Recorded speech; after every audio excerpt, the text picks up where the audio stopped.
صباح الخير على حبايبي كل اللي بيشوفونا. النهارده هنبدأ يومنا. طبعا الاولاد طلبوا مني وافل، فقمت عملته لهم وهسيب لكم اللينك بتاعه في صندوق الوصف. انا عملته قبل كده اهو، وعندي الشوكولاته دي سايباها في التلاجة جاهزه اهي. بخليها طلبوا دوناتس، طلبوا وافل في اي وقت تنفع يعني اهي. هبدأ بقى، انا عندي الوافل عملته اهو، وهسيب لكم اللينك بتاعه اهو. بسم الله الرحمن الرحيم. هبدأ احط على وشه الاول، ادهنه من النص اهو. الشوكولاتة اهي اهي. بسم الله الرحمن الرحيم. طبعا انا ماسكه الموبايل بايديا، فمش عارفه بقى ايه اصور، امسك دي بايدي وامسك دي في ناحيه، فعشان كده انا بصور وانا ايه ماسكاه. اهو زي ما احنا شايفين حطينا فيهم شوكولاته في النص. احط على الوش بقى كمان شوكولاته اهي. تفكير برضو في للاولاد، عشان خاطر طبعا الاولاد اللي محيرنا في الفطار فتغيير. وانا عملت ليا بدقيق الذره. انا بعمل حاجه اسمها مفروكه. والدتي يعني كانت بتعملها، والدتي تعملها لنا. كانت مامتها بتعملها لها على طول اهي. هسيب لكم، هبقى اعمل لكم الوصفه بتاعتها وانزلها لكم. دي بدقيق الذره اهي. بعد كده نبدأ بقى معاكم. انا خلصت اهي، هحط على وشها كلها شوكولاتة ونفطر ونرجع لكم. بدأنا جولتنا بقى في السوق، وللأسف بقى أنا نزلت على طول. يا دوب نزلت لقيت المطر مطرت. بس الجو حلو، ما كانش ساقعة. بس طبعا المطرة بقت شغالة على دماغي على دماغي وانا ماشية في السوق. بس عادي يعني. كل سنة وانتم طيبين. بقى الشتا بدأ، وشكل الشتا جاي متأخر قوي. شكله هيدينا مطرة جامدة يعني. خيار بكام لو سمحت؟ اهو. بقول لك انا نزلت، انا بجيب خضاري بالاسبوع. خيار بكام؟ بجيب يعني اجيب كل حاجه بالاسبوع، عشان انا كده كده باخد نزولتي. بجيب الحاجه لو سمحت ما بحبش اكتر قوي عشان الخيار بكام يا كابتن؟ الخيار بكام؟ بعد ما سالت على الخيار وجيت انقي، مش عارفه لقيته كده مش حلو، اصفر وكده ما عجبنيش. فسبته بقى، قلت اشوف عند حد. هدخل بقى على بقيت الخضار. هو على الفراخ على طول، عشان يعني قبل ما بخلص، عشان خاطر اللي انا بجيب منه يعني. الفراخ بتاعته بتخلص على طول، بتبقى جميله يعني. انا متعامله معايا على طول.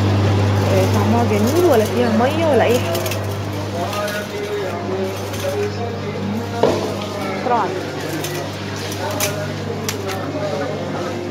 حتى انا لما وصلت عنده للاسف بيكمل وراك النهارده يا قلت خالد؟ لكم هو بيخلص بدري بس بيرجع يذبح تاني. حتى يا لما انا خالد سالت بيكمل وراك. ما لقيتش ان هم 3 وراك بس. فعشان كده انا قلت اجيب بقيه الحاجه وارجع له. هو قال لي هرجع مفيش تاني جوه يا خالد؟ وهرجع له. مفيش وراك تاني؟ هنفتح بس قدامنا شوية. طب اعمل لي بكام البانيه؟ 55. قلت له اعمل لي بانيه لما ارجع يكون ذبح يعني، واخد الوراك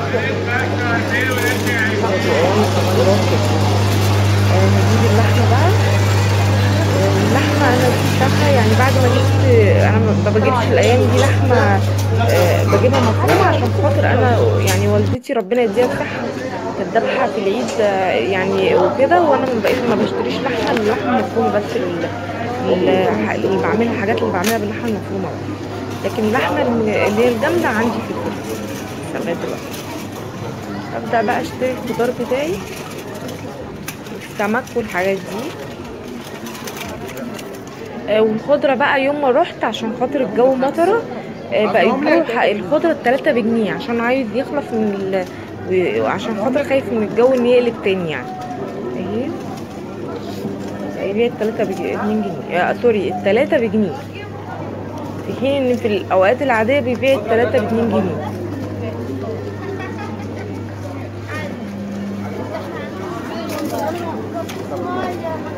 والبصل كمان كان البصل منزله يعني. البصل كان كيلو ونص ب10، خلاه بقى ب5.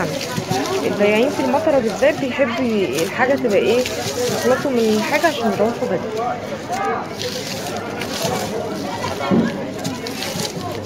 وانا بنقيها بصلة متوسطة، مبحبش البصلة الكبيرة قوي ولا الصغيرة.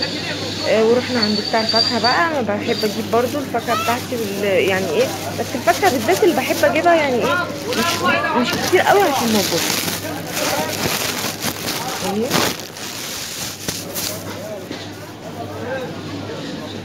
التفاح كان ب16 جنيه. التفاح يعني كان نازل كده، يعني وانا كنت بجيبه ب20 22 بقى ب16 جنيه.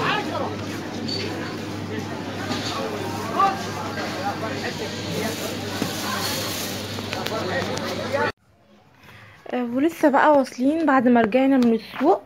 ومعانا بقى هوريكم الاسعار. الحاجه انا جبت البطاطس الكيلو ال4 ب10. وجبت البصل زي ما انا قلت ب5. جبت كيلو ونص ب7.5. وجبت الخضره جبت 3 بجنيه زي ما انا قلت برضو في الفيديو.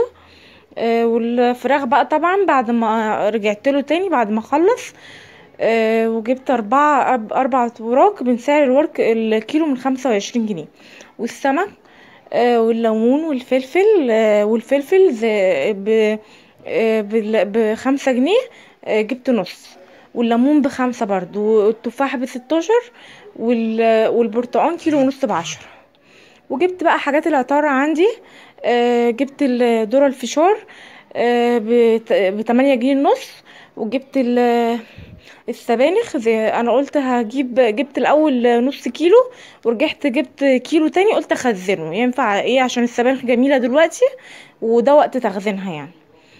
وجبت نص بانيه وجبت نص كبد وقوانص حتى لسه ما نضفتهاش لسه جايباها يعني. وجبت حاجات العطارة. جبت المكرونة. جبت نصين مكرونة قلم. قلت بدل ما اجيب كيلو على بعض وارجع اقسمه، لا جبت النصين واستخدمه. وجبت الكيلو مفروم. والمكرونة بتاعت الكشري. وجبت دي الذرة ده جميل للمفروكة اللي انا قلتلكوا عليها في اول الفيديو. انا بحب اجيبه واخليه على طول في التلاجة عندي اهي، وابقى اعمل لكم بيه فيديو. هنبدأ بقى غدانا النهاردة. هنعمل مكرونة بشاميل.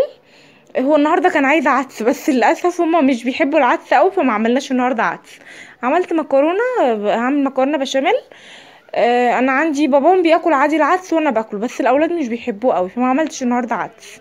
بس هو الجو ما بيكون مطره كده والشتاء قالب بيبقى عايز عدس، فان شاء الله هبقى اعمله يعني وابقى اصوره لكم وانزله لكم. عندي اهو. وجبت طماطم.